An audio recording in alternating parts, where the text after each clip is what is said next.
Alright guys, in this video I'm going to tell you everything you need to know about the UCAT, the new format, because obviously this year 2025 there's a new format to it, and everything you need to know about each section, so how you can revise each section to get the highest score.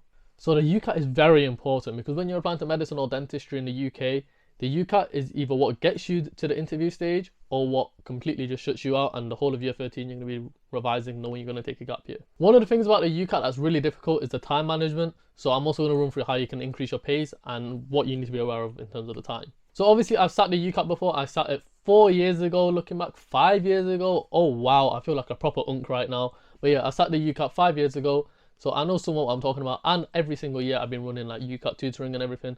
So I know what it's like and I know what changes every single year, what students struggle with and what they need to know. And if you don't know me from TikTok, then my TikTok is obviously at Study Play and I post daily on there, so I know every single day, I know what students are going through, and I'm making UCAT content right now. So in 2025, abstract reasoning has actually been removed from the UCAT, and the reason behind this is apparently they can't, like, it doesn't help differentiate between students anymore because the scores in abstract reasoning keep going higher and higher every single year because students are figuring out how to answer the questions. And to be fair, when I sat my UCAT, I think abstract reasoning was probably my easiest section alongside quantitative reasoning.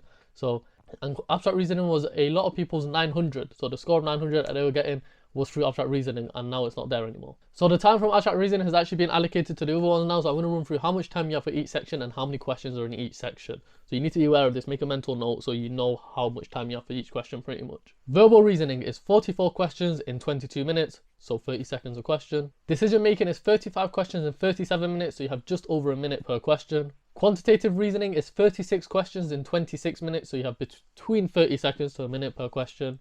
And situational judgment is 69 questions in 26 minutes.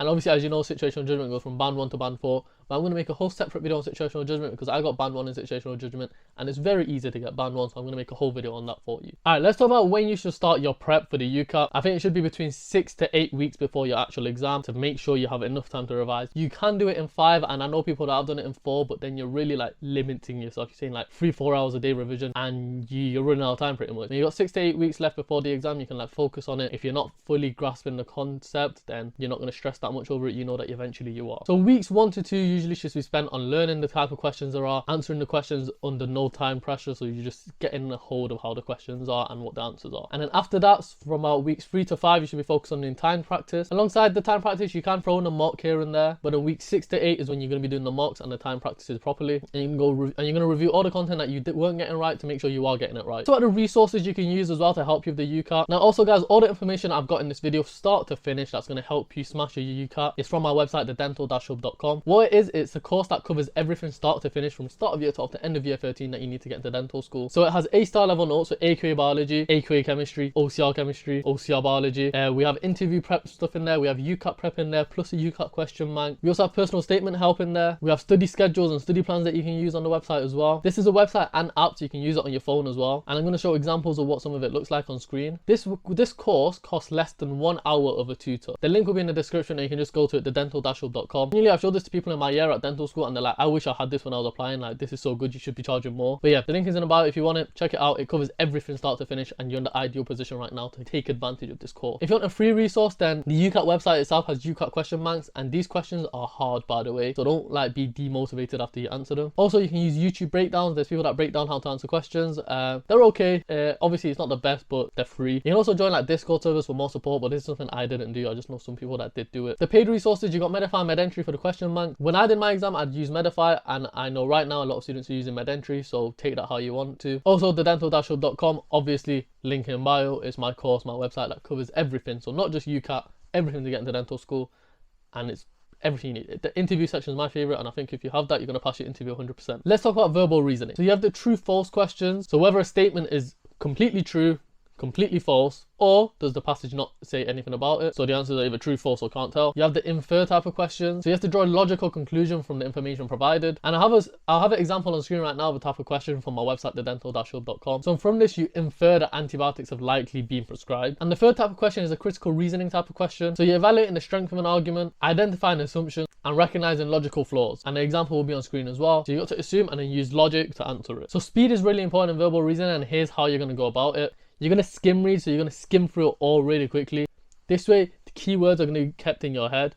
And then when you're answering the question, when you see a word, you skim through it in the text as soon as you see that word, you read that section and you read the rest of the question. What you can also do is read the first sentence of each paragraph. This will help you understand the structure of the passage. What you should be looking for is like names, date, numbers, and unusual terms. So you got quantifiers as well that you can look out for. These are critical in the true false questions. If something says or, some, most, few, look out for these words, because then you're going to go referring back to that when you're doing your true false answers. The types of question in decision making, the first one is the logical deduction. So they'll give you a set of statements and then whether a conclusion logically follows which one. An example is on screen. All dentists use fluoride in treatment. Dr. Smith is a dentist. So what's the conclusion? Dr. Smith uses fluoride in treatment. Is this true? According to what we read, is this logically true? Yes, the conclusion follows logic. Venn diagrams are also big in decision making. You need to learn how to learn this is Venn diagrams. You're going to be asked to visualize overlap. So an example, 70% of patients have fillings, 50% have braces, 20% have both. See how you have to figure out the overlap in your head? Obviously, this is a very simple question compared to what you're going to be getting asked. Now, all of this and much more about decision making is on my website, thedental-hub.com. I just don't want this video to be too long. I'm going to put some common logical fallacies. So this is recognizing flawed arguments. So the strawman argument, the false cause, the ad hominem, and with examples alongside them so you can see what these are like. It's good to try and understand these for decision making. And there's much more on my website, thedental-hub.com. Now, quantitative reasoning. For me, this was one of the easier sections. Especially if you sat AS Maths, then this should be a section that you do well in. The types of questions you're going to be asked are percentages and ratios. So for example, a treatment goes from £200 to £250. What percent has it gone up by? Unit conversions. These are very easy to get right, and a lot of people don't. Convert 500 mg of fluoride into grams. Speed, distance, and time questions always come up. Averages and medians as well. Interpreting graphs and tables as well. So in terms of the mental math, they're going to try to catch you out. So instead of saying 200 times 4, it'll be something like 197 times by 4. And a lot of people in their heads are going to be like, oh no, how do I do 197 times by 4?